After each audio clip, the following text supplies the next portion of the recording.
कल के hat trick day के बाद ना कल एक पार्टी थी तो इतना थक चुकी थी ना कि आज मेरा बिल्कुल कुछ मन ही नहीं कर रहा था करने का। तो मॉर्निंग में सिर्फ एक कप चाय बनाया और कल का बचा हुआ खाना ही हमने ब्रेकफास्ट में थोड़ा बहुत खाया है। लेकिन लंच तो बनाना ही है, तो चलिए करते हैं लंच की तैयारी। Welcome to my channel Khushmeet beat. स्वागत है आप सभी का मेरे चैनल पे। और आज बड़ा ही सनी प्यारा ब्राइट डे है। मॉर्निंग में बारिश हो चुकी है। बिल्कुल ये सीजन समझ में नहीं आ रहा, अनप्रिडिक्टेबल है, कुछ समझ में नहीं आता कब बारिश हो रही है, कब क्या हो रहा है, गर्मी है कि ठंड है कि क्या है, कुछ समझ में नहीं आ रहा है। तो मौसम तो लगा ही रहेगा। लेकिन मैं आप लोगों को ना एक चीज बता रही हूँ, आज ना मेरा बिल्कुल कुकिंग का मन नहीं है, बिल्कुल भी नहीं है। मैं 3-4 दिनों से कुछ पार्टी थी मेरे यहाँ, उसके उसके प्रिपरेशन में लगी हुई थी, फिर कुछ गेट टुगेदर था उसमें लगी हुई थी।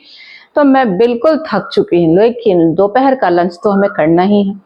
तो मैं ना आज आप लोगों को एक रेसिपी बता रही हूँ। जब आप बहुत मेरे जैसे आलस और थकान के मूड में हो तो आप ये बना सकते हैं। हम बिहार में उसे वेजिटेरियन का फिश बोलते हैं। हम उसे बड़े प्यार से खाते हैं, बहुत ही टेस्टी होता है। तो जो बिहार के होंगे उनको पता होगा। ये ना बेसन की सब्जी है, बहुत इजी और सिंपल। आज कुछ भी तामझाम नहीं, सिंपल चावल के साथ मैं बनाऊंगी और अपना डाला हुआ आम का अचार के साथ आप लोगों को दिखाऊंगी। बहुत ही टेस्टी लगता है। तो प्लीज एक लाइक और सब्सक्राइब कर दिया कीजिए चैनल को, प्लीज प्लीज प्लीज सपोर्ट कर दीजिए। चलिए दिखाती हूँ आप लोगों को रेसिपी। उसके पहले आपको दिखाती हूँ बाहर का नजारा कितना ही खूबसूरत है। बाहर निकल चुकी है बारिश के बाद वाली गंदी सी धूप, लेकिन हर कुछ धुल चुका था ना, तो बहुत ही प्यारा लश ग्रीन लग रहा था। इसीलिए आप लोगों के साथ मैं ये छोटा सा अमेजोन का जंगल शेयर कर रही हूँ। बहुत ही खूबसूरत लग रहा है। लेकिन मौसम का खेल तो चलता ही रहेगा, इस बीच हमें लंच भी बना लेना होगा।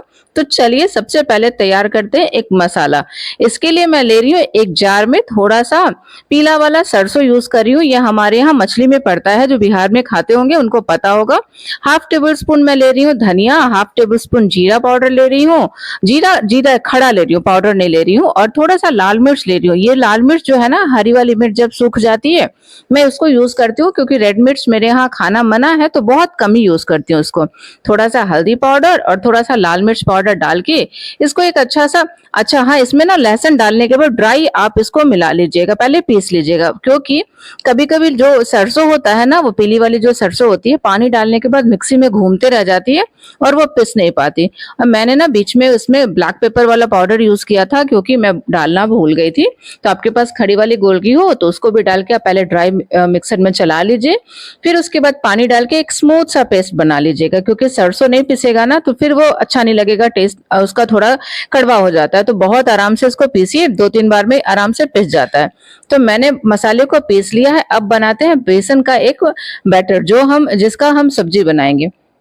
तो इसके लिए ना मैं बड़े टेबल स्पून को यूज कर रही हूँ। आप अपने अकॉर्डिंग इसको ज्यादा कर सकते हो, क्योंकि मेरे यहाँ खाने वाली क्वांटिटी बहुत कम है, 2 ही जने खाने वाले। तो ये थोड़ा सा 2 चम्मच में मेरा बन जाएगा। इसमें भी 3 छोटे छोटे आराम से पपड़ा बन जाएगा, जो छिलका बोलते हैं उसको।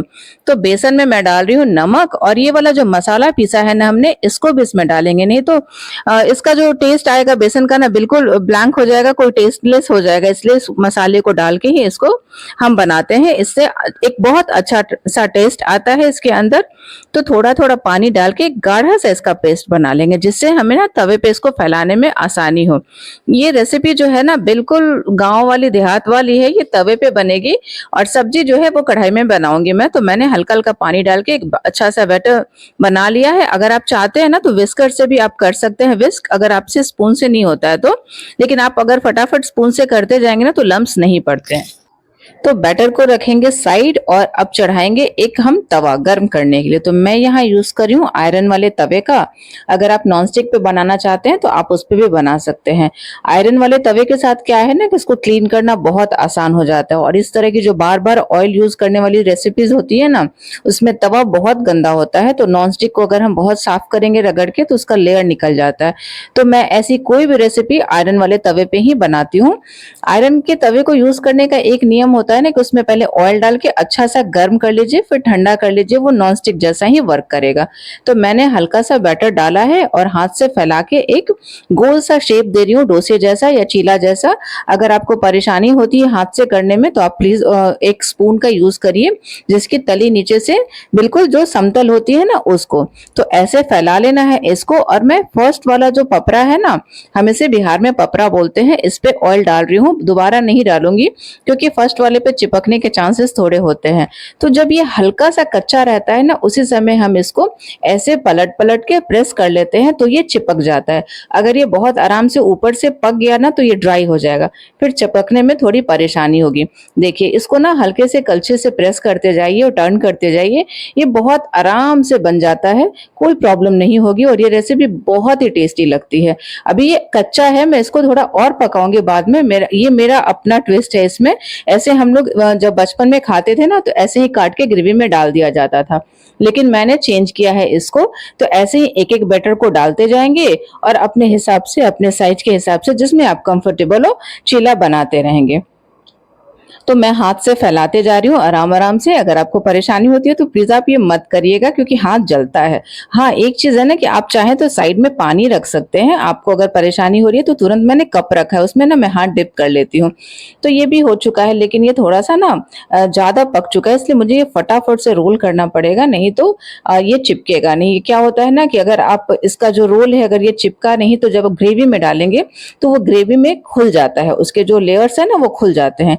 इसीलिए हल्का कच्चा में ही इसको करिएगा और बाद में आप इसको आराम से थोड़ा पका सकते हैं। मैं दिखाती हूँ आप लोगों को। तो ये लास्ट वाला बैटर ना बहुत ज़्यादा बड़ा था, तो मैंने सबको डाल दिया क्योंकि आराम से ये हो जाएगा। छोटा एक बनेगा, उससे बेटर है कि बड़ा ही बना लिया। तो देखिए इसको अच्छे से मैं दिखा रही हूँ, इतना ही कच्चे में आप टर्न करेंगे ना तो बहुत आराम से ये चिपक जाता है। और एक आराम से काट लीजिए अपने साइज़ के अकॉर्डिंग। आपको हम इस तरह से पीसेस कर लेते हैं, तो मछली का जो बीच वाला पार्ट होता है ना, इसलिए ही इसको मछली जैसा हमारे यहाँ बोला जाता है, पता नहीं क्यों, लेकिन ऐसे ही हम लोग ये बचपन से सुनते आ रहे हैं कि मछली वाली, बेसन की मछली की सब्जी है। तो अब ना मैं इसको फिर से थोड़ा-सा फ्राई करूँगी। इससे क्या होगा कि ये बहुत ही कड़ा हो जाएगा ऊपर से और ये ग्रेवी में जाने के बाद खुलेगा नहीं। तो बाकी का जो मेरा चीला पपड़ा था ना, मैंने उसको भी पीस वाइज़ काट लिया है। देखिए, बैटर देखने में कितना कम लग रहा था, लेकिन ये रेसिपी ना 4 जनों के लिए बहुत ही इनफ है। मैंने तवे पे फिर से सरसों का तेल डाला है और इसमें जो भी आपको थोड़ा हल्का कच्चा या दबा के देख लीजिएगा, थोड़ा-सा लगे ना आपको कि फिर से इसको पकाना है, इसको डाल के आराम से पलट-पलट के थोड़ा हार्ड लाल कर लीजिएगा। इससे क्या होगा ना कि खाने में ये खुलेगा नहीं और एक अलग सा सर्व करने पे पीस-पीस सा आएगा। कभी-कभी क्या होता है कि जब ये कच्चा रहता है तो जाने के बाद आराम से खुल जाता है। तो देखिए कितना अच्छा हो गया ना, आप इसको ऐसे ही सर्व कर सकते हैं, ये भी बहुत टेस्टी लगता है। हम तो मतलब बचपन में ना मम्मा मेरी बनाती थी ना, मेरी मम्मी, तो हम लोग खाते रहते थे इसको। वो बना के निकालती थी और एक-एक पीस लेके हम ऐसे ही खा जाते थे। तो बोलती थी कि ग्रेवी में क्या डालेंगे? तो हम लोग को लगता था कि ग्रेवी में डालो या ना डालो, अब ये तो अच्छा लग रहा है, खाने दो। तो मैंने एक कढ़ाई में अब ग्रेवी के लिए तेल डाला है, सरसों का तेल मैं यूज़ कर रही हूँ, हमारे यहाँ तो सब कुछ सरसों तेल में ही बढ़ता है। तो इसके लिए मैंने थोड़ा-सा लिया है मेथी दाना, ये फ़ोरन है। मेथी दाने से ना सरसों वाली कोई भी सब्ज़ी का टेस्ट बहुत अच्छा आता है। और थोड़ा-सा मैंने लिया है राई और थोड़ी-सी हींग, क्योंकि बेसन थोड़ा हार्ड हल्का ये होता है, भारी होता है, इसलिए उसको हम लोग ना हींग के साथ यूज़ करते हैं, तो डाइजेस्ट हो जाता है गर्मी में। अब सारे मसालों को डाल के अच्छे से भून लेंगे और मसाला ना थोड़ा रह गया था तो सूख गया उसी में, तो मैं हल्का पानी मिला के इसको डाल रही हूँ और इसको भून लेना है बहुत अच्छे से। और इसमें ना बहुत सारे टमाटर मैं डाल रही हूँ, छोटे-छोटे 3 टमाटर थे मेरे पास, मैं उन सब का यूज़ कर रही हूँ क्योंकि ये थोड़ी सब्ज़ी खट्टी है ना तो अच्छी लगती है। तो ये जो टमाटर है ना बिल्कुल रस वाले टमाटर हैं, मैं इन सबको यूज़ कर रही हूँ। आपके पास अगर लाल वाले टमाटर हो तो आप बड़े-बड़े टमाटर 2 डालिए इसमें, आराम से बहुत टेस्ट उसका अच्छा आएगा। नमक के साथ इसको ढक के छोड़ दीजिए, टमाटर आराम से सॉफ्ट हो जाएगा। तो सरसों वाला जो मसाला है ना वो थोड़ा तीखा होता है, इसलिए मैं इसको वह बहुत भूनती हूँ। अगर आप इसको कच्चा रखेंगे तो इसका टेस्ट बहुत ही गड़बड़ा जाएगा, बहुत बेकार सा। मुझे ये रेसिपी परफेक्ट करने में बहुत टाइम लगी, मुझे लगा कि वैसा टेस्ट क्यों नहीं आता जैसा मैं बचपन में खाती थी। फिर मुझे लगा कि नहीं, थोड़ा मैं हड़बड़ में बनाती हूँ इसको, तो मैं बहुत आराम-आराम से बनाती हूँ। इसमें मैंने ऑयल बहुत कम डाला है, इसमें ऑयल का ना बहुत अच्छा खासा यूज़ होता है। क्योंकि मैंने ये रेसिपी थोड़ी बहुत चेंज की है, आगे जाके मैं कुछ इसमें डालूँगी, जिससे इसमें ऑयल एक अच्छा-सा आ जाएगा, तो ऑयल मैंने थोड़ा कम ही यूज़ किया है। अब ढक देने से क्या हुआ ना कि टमाटर बिल्कुल गल चुके हैं अच्छे से और मैंने ना थोड़ी-सी दही को हंग करने के लिए रख दिया था। चाय छन्नी होती है ना, आप उसमें 2 टेबलस्पून डाल दीजिए सुबह में और 1-2 घंटे में वो बिल्कुल छन जाएगा, उसका यूज़ करिएगा इसमें। तो मेरा अपना मानना है ना कि अगर हम छान के यूज़ करते हैं दही ना तो कभी फटती नहीं, और पानी वाला यूज़ करने पे पता नहीं क्यों मेरी दही फट जाती है। तो देखिए कितना अच्छा सा एक ग्लेज़ टेक्सचर आ गया दही डालने से। तो जिसमें मैंने बैटर बनाया था ना, उसी कटोरे में मैंने पानी डाल दिया है और वो बेसन वाला पानी डालने से क्या होगा कि सब्ज़ी थोड़ी और गाढ़ी हो जाएगी, क्योंकि इसमें कोई प्याज़ वगैरह वाली ग्रेवी तो पड़ी नहीं कि ये गाढ़ा होगा। और मैं धनिया पत्ती ना हमेशा लास्ट में यूज़ करती हूँ पानी के साथ, क्योंकि वो उसमें एक अच्छा फ्लेवर भी दे देता है और जलता भी नहीं है। क्या होता है, मसाले जब भूनने में धनिया यूज़ करते हैं ना, तो वो जल जाता है, उसका टेस्ट जलता है और वो टेस्ट ही खत्म हो जाता है। तो कभी भी ग्रेवी बनाइए, ऊपर से डाल के उसको पानी के साथ पकने दीजिए, उससे ना उसका एक स्मेल आएगा, अरोमा अंदर ही रह जाएगा। तो अब एक-एक पीस उसमें डालते जाएँगे जैसा मैंने काटा था, और आप चाहते तो 1-2 पीस सूखा ट्राई करिए, आपको बहुत अच्छा लगेगा। और इसको ना बार-बार हिलाइएगा नहीं, हल्का-सा कलछी के साइड से हिला के और चुपचाप ढक दीजिए इसको। और ये जब ढबक गया, ढबकना एक भोजपुरी वर्ड है, जब ये खौल गया तो आराम से उसको बंद कर दीजिए। अपने अकॉर्डिंग ग्रेवी रखिए, आपको जितना ग्रेवी चाहिए। अगर ज़्यादा गाढ़ा चाहिए, लेकिन हाँ एक चीज़ ध्यान दीजिएगा, ये बेसन की सब्जी है तो थोड़े टाइम बाद ये गाढ़ी हो जाएगी। तो मैं इतना ही यहाँ पे रख रही हूँ, क्योंकि मुझे इसको चावल से खाना है और आलसी दिन है आज मेरा, इसलिए मैं दाल-वाल तो बनाऊँगी नहीं। तो मैं चावल के साथ इसको सर्व कर रही हूँ और चुपचाप से सबको खिलाऊँगी कि एक आवाज़ नहीं करो, आज कुछ नहीं मिलेगा, चावल और सब्जी खाओ। तो गरमा-गरम चावल, हमारा अरवा बिहार का चावल, और उसके साथ ये इतनी अच्छी इसमें से खुशबू आती है ना ये चावल में, मैं तो मतलब मैं क्या बोलूँ आपको, मुझे लगता है मैं कहीं जाऊँ ना तो अपना चावल भी लेके जाऊँ यहाँ का। ये चावल मुझे इतना पसंद है कि मैं कोई और चावल खा ही नहीं पाती।